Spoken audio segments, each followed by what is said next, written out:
Hey folks out there on the YouTube, I'm Mr. Spork. These are Mr. Spork's hands. I thought I'd show you guys what I'm having for lunch today. Nothing real special, just a quick little pasta dish that I do all the time using peas and cauliflower. So all I've done before I turned on the camera, and remembered to turn on the camera, boiled the pasta for about 6 minutes, not all the way done. Then I threw some broken cauliflower bits, florets I guess they're called, threw those in for the last minute or so. So they're not cooked into mush, there's still some texture to them. That's ready to go here. Over here in the pan, all I've got is a little bit of oil, a little bit of butter, some chili flakes, because that's how I like it, and a minced clove of fresh garlic. Let's get the heat on over here. Crank up the heat. Not overly crazy, because you don't want to burn that garlic. And while that heats up, I'm going to go drain my pasta and cauliflower. Again, it was total 8 minutes cooking time here, but I'm going to save some of that pasta cooking water because I'm going to use that to thicken the sauce here in a second.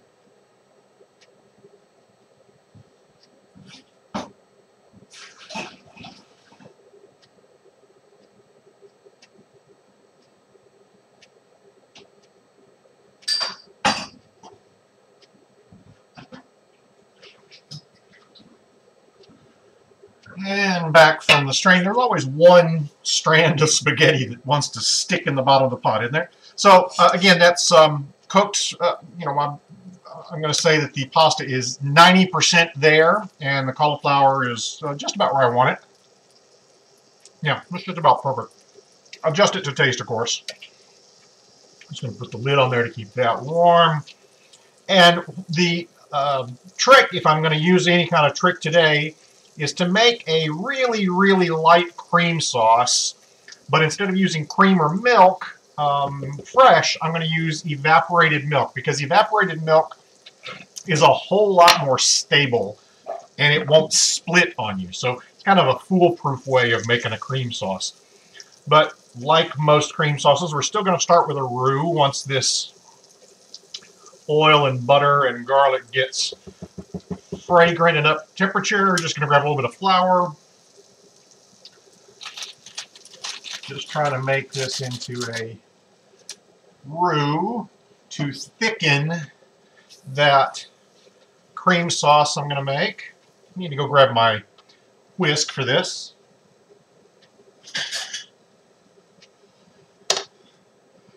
Scrape this off.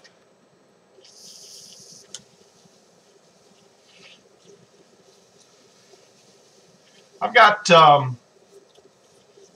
chai recipe set up for you guys here in the background too. I'm going to probably do that one later tonight, or I'm not sure if I'm going to do it as a live stream or if I'm going to do it as an edited video, but just going to cook this. I always see in recipes they say cook until the raw flavor of the flour is gone. I'm not really sure what that means, to be honest with you, but I cook it until I can, again, smell that it's fragrant. Remember, the longer you cook flour, the less thickening power it has.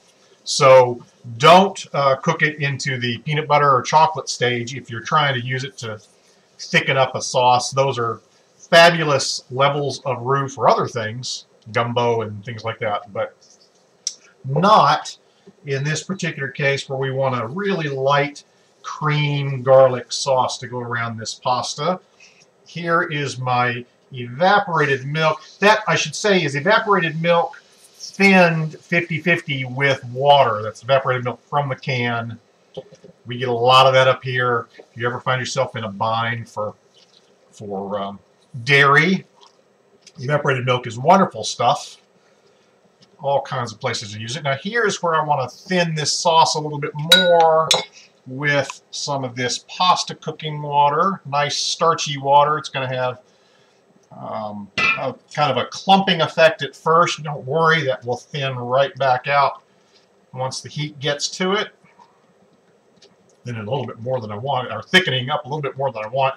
Always adjust to your taste. I do need to get some, even though I've got chili flake in there, I want a little bit of black peppercorn as well.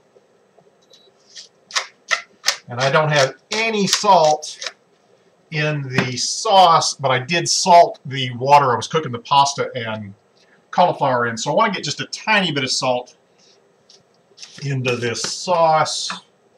I see a lot of times the cooking nerds online use sodium citrate to make their sauces smoother and creamier and more stable, and I've just never needed to do that.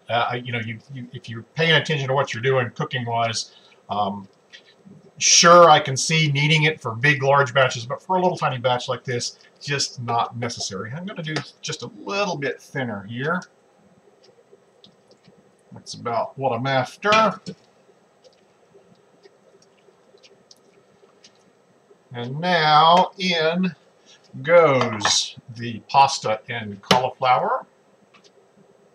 I have to switch my utensils yet again here. Let me get this out of the way for you.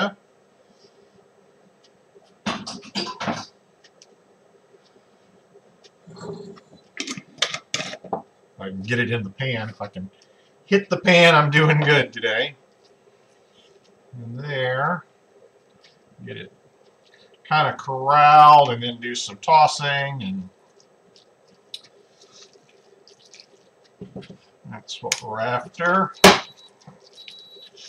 Trying not to pull the pan off because my silly burner here makes this squawking noise whenever I pull the pan off to tell me that it's not heating. It's an induction burner. It's not got compatible cookware on top. So that's a little bit too thick and claggy for my taste. I'm still going to go ahead and put the peas in there, but I'm going to get some more of that pasta water real quick.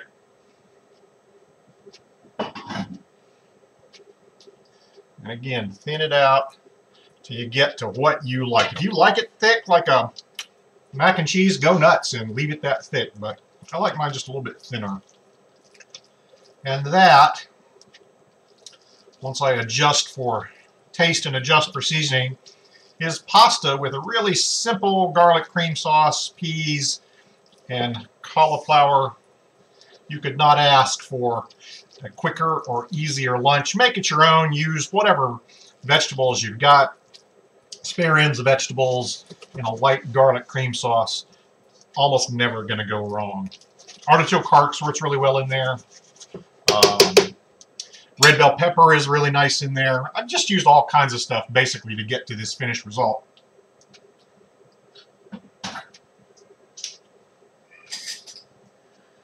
Based on basically what's available in the pantry. Let me see where we're at here. Salt-wise, otherwise.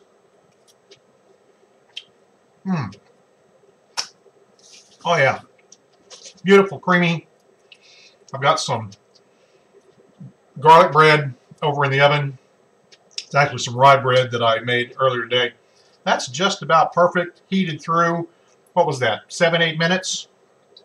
If I try not to eat it all in front of you. But one last thing you can do during service, let me grab these.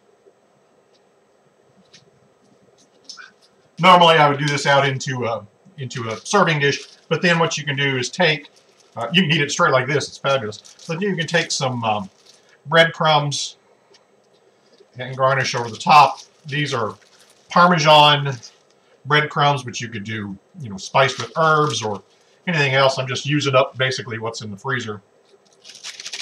And if I wanted to take this and throw it under the broiler just really briefly to color those up, that would be fine too. So there you go, pasta and cauliflower, quick lunch pasta. Hope you guys enjoy it. Thanks for watching and liking and thumbs upping and Tweety book insta spacing. And as always, especially with some of the latest gyrations of YouTube, it really helps me out if you guys hit that subscribe button if you haven't already. Hope you enjoy this. Hope you try something like it at home for your lunch sometime soon. Cheers.